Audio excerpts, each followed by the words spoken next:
અત્યારે જે બીઆરસી આવાસ છે ઉધના પોલીસ સ્ટેશન વિસ્તારમાં, આ બીઆરસી આવાસમાં ગેરકાયદેસર પ્રવૃત્તિ કરતો વ્યક્તિ રાહુલ એપાર્ટમેન્ટ, એના વિરુદ્ધ કાર્યવાહી ચાલુ છે.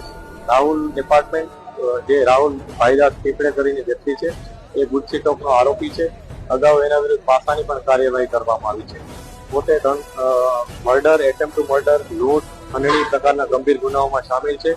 પોતાના મિત્રો સાથે મળી ગેરકાયદેસર પ્રવૃત્તિ કરતો આવેલ છે અને એને બાજુમાં જ પોતાના ઘરની બાજુમાં 3 રૂમો બનાવી અને એક અડ્ડા ટાઈપનું બનાવ્યું હતું, જેને તોડી પાડવા માટેની કાર્યવાહી અત્યારે ચાલુ છે. આ પ્રકારના તમામ લોકો વિરુદ્ધ કાર્યવાહી કરવામાં પહેલેથી જ આવી રહેલ છે. આ કંઈ પ્રથમ વખત નથી કે અમે ડિમોલિશ કરીએ છીએ અથવા પાસા કે ગુજસીટોકની કાર્યવાહી કરીએ છીએ. જે પણ લોકો ગેરકાયદેસર પ્રવૃત્તિ કરે છે એને પરેશાન અને લોકોને પરેશાન કરે છે એના વિરુદ્ધ અમે કાર્યવાહી કરીએ છીએ. ચાહે આ રાહુલ એપાર્ટમેન્ટ હોય, અગાઉનો હાશિમ સિદ્દીકી હોય અથવા અન્ય કોઈ પણ વ્યક્તિઓ કે જે લોકો ગેરકાયદેસર પ્રવૃત્તિ પણ કરે છે